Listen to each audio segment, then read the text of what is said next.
Hi, my name is Jessica from Stewardship Finance Academy, and today we are going to talk about inflation. What is it, the reasons behind it, and also how to invest during inflation.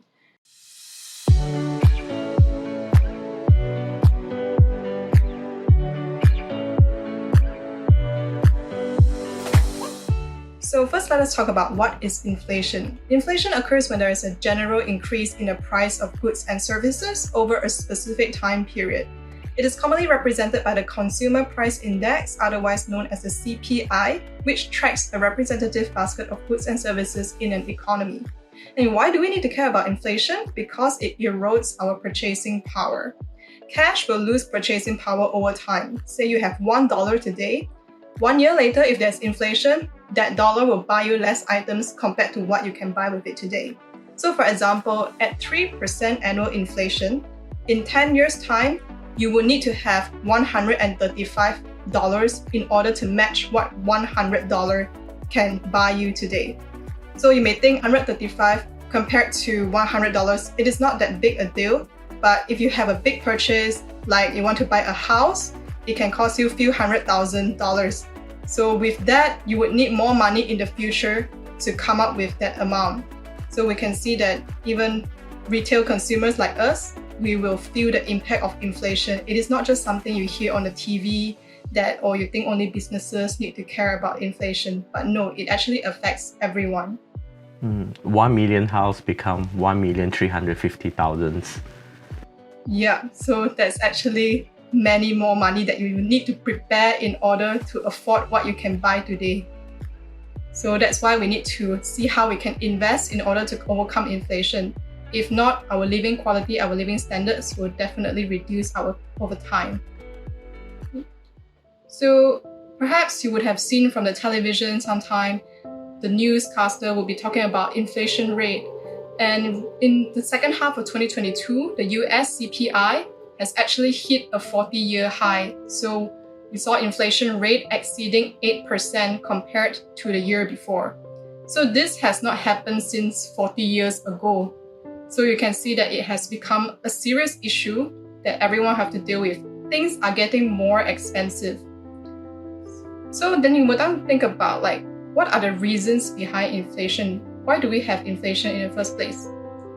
So it can actually be divided into two types of inflation. You have the first one is cost push inflation, and the second one is demand pull inflation. So when we talk about economics, it is always supply versus demand. If supply equals demand, then the market is in equilibrium, so no problem at all. But whenever something is out of balance, then you would have inflation or recession, unemployment, these kind of things. So for cost push inflation, it happens when supply is insufficient compared to demand. So producers, they have to increase the prices of their inputs, which then spill over into other products down the production chain. So you have an increase in production costs and thus an increase in prices overall. Then the other inflation is demand pull inflation, which is when there is an excessive demand for goods and services. So this allows producers to hike up their prices and still people will be willing to buy from them because the demand is high. So what explains the inflation in 2022? It is actually cost push inflation due to several events. So after the global pandemic, which happened since 2020, we have the COVID-19 pandemic. Now we still have a global supply chain disruption. And then there is the Russia-Ukraine crisis, which has been causing all the goods and services to increase in price because oil, which is an important commodity, has increased in price. And Russia is actually one of the world's biggest oil producer. In fact, it is the third largest oil producer after United States and Saudi Arabia. So when there is a war, then oil supply gets disrupted, so oil price go up. And then we have higher fuel prices all over the world. And aside from that, Russia also exports a lot of wheat, and together with Ukraine, they actually both export more than a quarter of the world's wheat supply. So that is why we also see an increase in food prices as well, not just oil prices. So since consumers, we all need fuel to travel around and we all need food. So this is actually impacting all of us, right? So in order to overcome this inflation matter, of course, the central bank has to step in. And the central bank's mandate is normally to keep both unemployment and inflation low. So to combat inflation, the US Federal Reserve has increased interest rates in order to bring down inflation. But higher interest rates actually can just help to solve the demand side of things, right? Because higher interest rates make borrowing and spending more expensive. So people will spend less, and it is with the hope that less spending will bring down prices. But in this case, it is more of a supply side problem, whereby we don't have enough supply to cater to the demand. So perhaps this type of interest rate hikes, it can help to lower inflation, but it may not be the best solution. And also, if interest rates are too high, people stop spending significantly, it can even drive the economy into a recession. Is there a way to help with the supply? I think this type of issue is very hard to deal with because when you have both inflation and recession happening together, demand and supply both not in good balance, then you have stagflation. And this is actually every economist or central bank's worst nightmare. Because supply, you can't really force supply because there is only limited amount of commodity in the world, like oil. And then wheat also, since Russia is like top exporter of both wheat and oil, then unless the war stops and unless the global supply chain fixes its supply chain issues, then this will be very hard to control. So I would think that we need time to pass through this season. But then when in this kind of season, you still have interest rate hikes, which will hurt consumer spending, then this can spiral into a recession as well. So you have a combination of inflation plus recession, which becomes stagflation. And how is stagflation like? So like there was an instance in the 1970s. So there was an oil price shock. So at that time, it was also an oil price shock. There was an insufficient supply of oil as well, just like what we are seeing these days. So at that point of time, the oil price increase led to inflation, and the central bank in the United States also had to increase interest rates in order to fight inflation. But at that time, the inflation rate was much higher than what we see today. It was until a maximum of 14.5%. So the US central bank had to raise interest rates until nearly 20% in order to bring inflation down. But of course, such high interest rates triggered recession in the 1980s. Yeah, I'm thinking those who have mortgage to pay. Yeah, you imagine interest rates went all the up to 20%. So I would think it will be very hard to service your debts in that kind of situation. So we hope that this will not happen today. But of course, we have to prepare ourselves for what is to come and see how we can weather our portfolio from this kind of environment. And then these higher interest rates have also impacted the stock market, of course, because when interest rates are higher, then future cash flows of companies get discounted at higher interest rates to lower values today. That's why a lot of investors have also been selling off the stocks to reflect the lower value. Then the fears of inflation and recession have also led a lot of investors to move away from more risky assets like growth stocks. So we see that a lot of stocks have actually been crashing down double digits compared to the peak reached in 2021. So you might think, since stock market is not doing well right now, can we still invest, and what can we invest in to overcome inflation? So there are actually several asset categories that you can consider in order to protect your portfolio against inflation. So the first one that I would say is commodities. So commodities are assets like gold, silver, and oil. So let's talk about gold first. Now, a lot of people say gold is a safe haven asset. It has limited supply. So people would think that because it has limited supply, its price should rise over time. causing it to be a good hedge against inflation. But it is not a perfect hedge against inflation because when inflation rises, central banks usually will also increase interest rates in order to combat inflation. Then if you're holding gold doesn't pay you any income. It doesn't pay you interest, so there is no yield. So you're not actually getting an income from it. When interest rates are actually rising, you could probably get better returns elsewhere. And if you buy physical gold, then you also need to consider the holding costs of gold as well. And if you can see from this chart that I'm sharing, even historically, gold and inflation have been uncorrelated for very long periods. For example, from 1983 until 1990. So we can see that gold, perhaps it can be a good store of value, but it might not be the best asset to invest in when we have inflation, especially when inflation is very significant. So another asset that we can look at is oil. So Wells Fargo, I looked at their research, they actually found that the price of oil tends to jump more than 40% during inflationary periods since the year 2000. And we see that now in this environment, oil price has also been rising because inflation has increased across 2022. But the thing to note is also that when there is a recession, there would be less consumer demand and less business demand in the economy. So then the use of oil would also reduce as well. So in that case, oil price may reduce when there is a recession. So although at the start of 2022, we saw that oil prices have been increasing because everyone was fearful of inflation. Shortage of supply because of the war. Yeah. But since the middle of 2022, more people have been fearful of recession instead.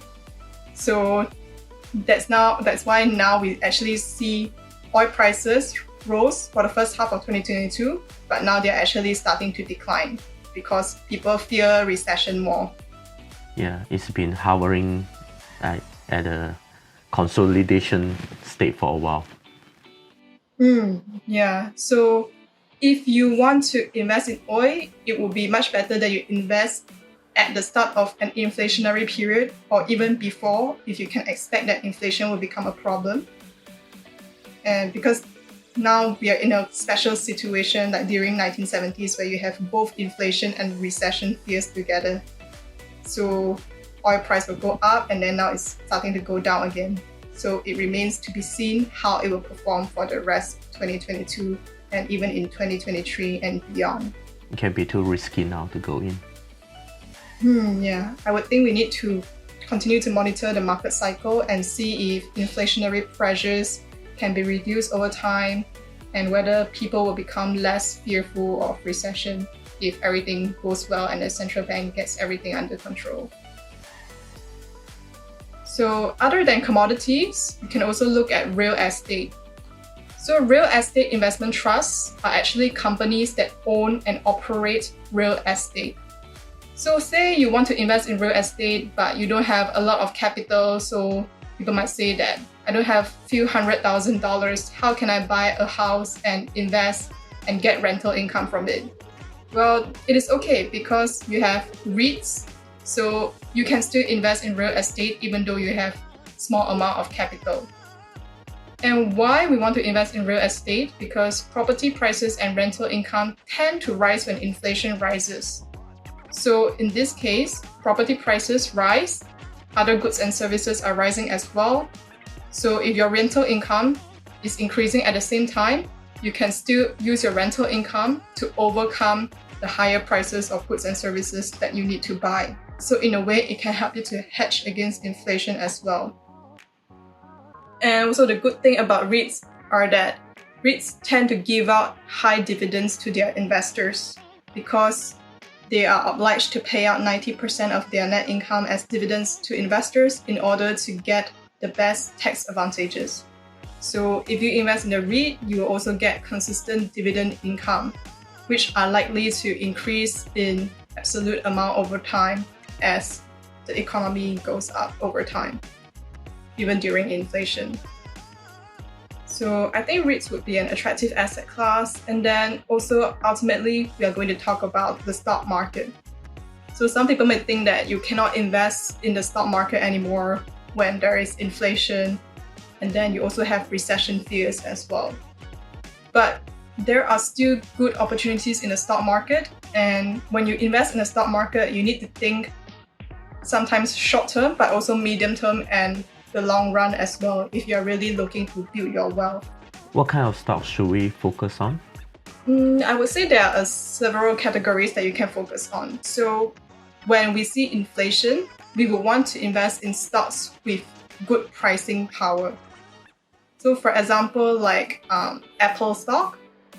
So Apple has its own community of consumers. People that use Apple items, they are very loyal to Apple. They would rarely go and switch to Android phones, for example. So in this case, even if you have inflation, prices of everything are increasing, Apple can also increase the price of its own iPhone by, for example, 10%. And because its consumers really like Apple and they are really loyal fans of Apple, they will still buy Apple iPhones. So in this way, Apple can raise its price without losing its customers. So overall, it can protect itself from inflation. And if we invest in Apple, we also can protect our portfolio from inflation if Apple is able to overcome the inflationary pressures. Then the second type of companies that we want to look at will be those that require little capital in order to operate. So there are some businesses like, for example, tech and communication services companies. They are very capital light. They don't really have a lot of physical assets. They don't need to spend a ton of money on capital expenditures every year. So in this case, they can keep their capital expenditure and production costs down. So even though prices of inputs are rising, it should not really impact them that much. In comparison, like some businesses, those that use natural resources or commodities as manufacturing inputs, then they would have to pay higher prices to get those inputs to be used in their production. So their production costs will rise, and this will threaten their net profit. So these kind of companies would be inflation losers. So what we want to pick would be those that have capital-light business models. Then other than that, you can also consider banks like financial institutions. Why do I say that? Because banks are somewhat inflation protected. Because when you have inflation like what we are seeing, then the central bank will usually combat inflation by increasing interest rates. And if you think about bank, they're actually making money by lending out money to other people and charging interest rate on that. So if the central bank is increasing interest rates, then banks also get to increase the interest rates that they charge on the money that they lend out to consumers and businesses. So their interest income and thus their net profit can actually increase. They actually get to benefit from inflation, right? However, there is a caveat whereby it only works if interest rates do not increase too much to an extent that excessive interest rates will threaten consumer and business spending. So in the case of moderate and controlled inflation, banks can still be attractive stocks to look at. So you can also consider to invest in value stocks because they can do a bit better during inflationary periods, and they're also more safer compared to riskier assets like growth stocks. This is because you typically see value stocks in industries that are more stable, like consumer staples or financial sectors, and so they get less hit by inflation. And companies within these industries are usually more established over time, and they have more stable revenues and profits as well. So even during recession, if we do go into recession, value stocks will also typically outperform growth stocks. That is why we see during environment whether it's either inflation or recession or both, usually value stocks will outperform growth stocks. So you will want to also consider value stocks for your portfolio. Now, summarizing the stock market, it would also be worth remembering that the worst stock performance of the 1970s came not when inflation peaked, but when it first spiked rapidly. So from 1972 to 1973, inflation doubled to more than 6%. By 1974, it was 11%. And in those 2 years, the S&P 500 declined by a total of 40%. After that, inflation was higher in 1979 and 1980, topping out at 13.5%. But by that time, even though inflation was higher, the S&P 500 had long returned to positive performance already, although on an inflation-adjusted base. So also you want to consider the thing that history has shown that the stock market as a whole tends to move in an upwards direction over the long term, generating average annualized returns that beat other asset classes. So even though you might see the stock market crashing during times that are very uncertain, but over the long run, they typically outperform most other asset classes like fixed income securities, real estate, or even commodities. And if we look at the historical performance of the S&P 500 index, which is a good representation of the US stock market, its average annualized rate of return between 1900 and 2020 stood at roughly 7%, even after accounting for the inflation impact.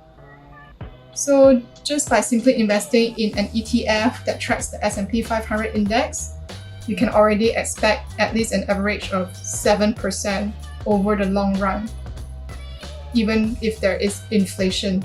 Yeah, so that actually beats the returns on what you can get from real estate or fixed income securities. And what's more awesome is that you don't even need to purposefully time the market.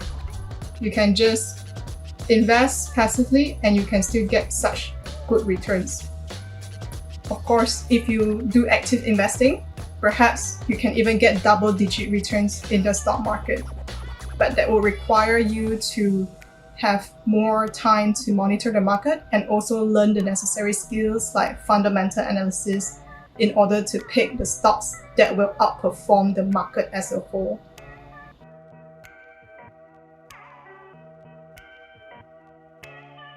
Then we look at bonds.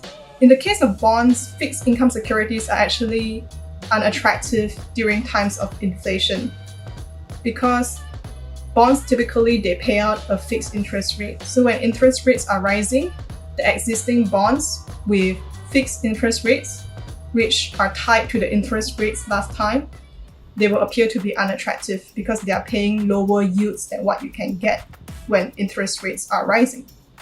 However, an alternative would be to invest in Treasury inflation protected securities, otherwise known as TIPS, TIPS, whereby their principal amount will increase along with inflation. So it will still protect your fixed income portfolio even though there is inflation.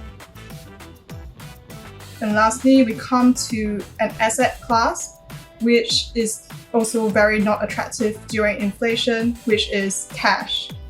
This is because if you just put your money in the bank account in the form of cash over time, you will definitely lose value because of inflation, unless you're staying in a country whereby you are experiencing deflation like Japan.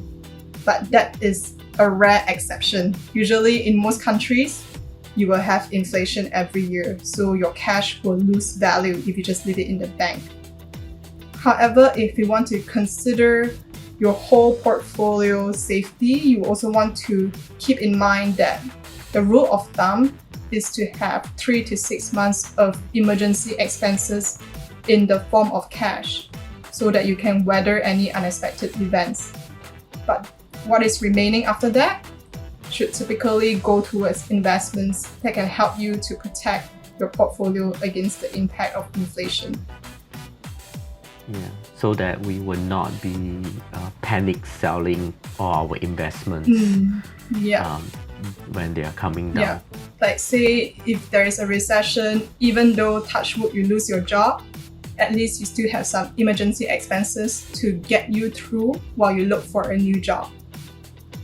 And also perhaps you can also have enough spare cash to pick up good stocks at discounts when there is a market crash. So having some spare cash on the side is good, but just don't put all your money in cash. That would be a very unwise decision if you're trying to overcome inflation. Yeah, we should give a purpose to those cash, the reason why we keep them. So to summarize what I have spoken today, when we want to look at how to invest, typically we just want to look for assets that can appreciate over time or those that pay interest at a fluctuating rate. Because even though prices increase, our portfolio will also increase in value over time. So it will still protect our purchasing power. However, if you already have specific goals or timetables for your own investment plan, then you do not want to swerve too high or too far from them either. For example, you don't want to put too much of your portfolio with the Treasury inflation protected securities if your goal is to have significant capital appreciation. Also, you do not want to buy only long-term growth stocks, which can give you large returns over time. But in this case, you might be near to your retirement, so you want to shift towards less risky assets instead, even though growth stocks typically can give you higher returns over the long term. So this is something you want to consider as well, your own goals, time frame for investment, as well as your level of risk appetite. Yeah, it's good to know that we will still have other investment options, assets that we can invest in, even though the inflations are high. Yeah, there's always that's why I believe that wealth is actually transfer. The funds are always be transferred from one asset to another asset. That's why it's important to follow the flow of the money and then and move our investment as well. Yeah, definitely. So there are actually several avenues that one can look into, several types of different assets that can fit different types of personality and investment goals. So even though the market may not be performing well right now, it doesn't mean you cannot invest. There are still a lot of opportunities out there, and just remember that over the long term, stocks will give you a positive rate of return over time. So you just need to monitor the market and see whether how much money you can allocate to your investments every month or maybe every year. And over time, you will be able to beat inflation and have more than enough to spend. So that's it for the topic we have today on inflation and how can we invest to overcome inflation. We hope that you have enjoyed the content and that you have learned something out of it. So whether it gives you any new ideas on where you can invest in order to get higher returns over time to beat inflation, or it gives you some insights into how the stock market works, its history across the long term, we hope that you like it, and do click on the like button if you have learned something out of this. And if you enjoy content like this, you want to know more, learn more, do subscribe to our YouTube channel as well by clicking on the subscribe button below. And we will see you in the rest of the future videos. Thank you and goodbye.